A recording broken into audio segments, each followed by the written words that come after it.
ఎన్నికల వేళ తెలంగాణ నుంచి ఏపీకి మద్యం అక్రమ రవాణా చేస్తూ ఉండగా పోలీసులు పట్టుకున్నారు. వైఎస్ఆర్ జిల్లా పల్లవోలుకు చెందిన ఎర్రచందనం స్మగ్లర్ చింపర్తి రింగుల భాషకు తెలంగాణలోని పలువురు మద్యం వ్యాపారులతో పరిచయాలు ఉన్నాయి. దీంతో అక్కడి నుంచి భారీ స్థాయిలో మద్యం తీసుకువచ్చి విక్రయిస్తున్నట్లుగా గుర్తించారు.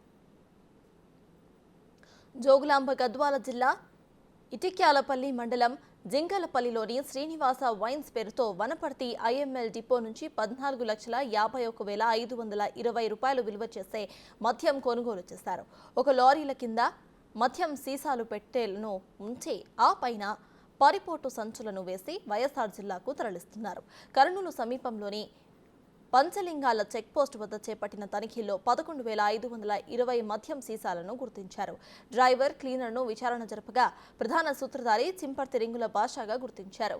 వాహన యజమాని కందనూరు హబీబుల్లా కూడా రింగుల భాషకు ప్రధాన అనుచరుడిగా గుర్తించారు. వీరందరిపై కేసులు నమోదు చేశామని పోలీసులు తెలిపారు. ప్రధాన నిందితుడిపై గతంలోనే 104 కేసులు ఉన్నట్లుగా, అతన్ని అరెస్టు చేసేందుకు ప్రత్యేక బృందాలు కూడా ఏర్పాటు చేసినట్లుగా తెలిపారు.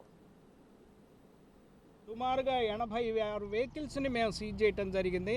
అంతేకాకుండా 46 పెద్ద కేసుల్ని, 50 లీటర్లు దాటినటువంటి పెద్ద కేసుల్ని మేము డిటెక్ట్ చేస్తూ 86 మందిని మేము పట్టుకోవటం జరిగింది. ఈ ఒక 3 జిల్లా బహిష్కరణ ఎక్స్టర్న్మెంట్ అని చెప్పి అంటారు. వాటిని కూడా మేము కలెక్టర్ గారికి ప్రతిపాదనలు పంపడం జరుగుతుంది.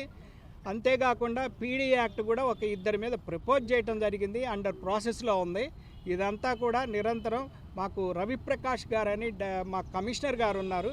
వాళ్ళు ఎప్పుడు కూడా ఎప్పటికప్పుడు మేము వారి ఆదేశాల ప్రకారం, సూచనల ప్రకారం మేము చేయటం జరుగుతుందండి.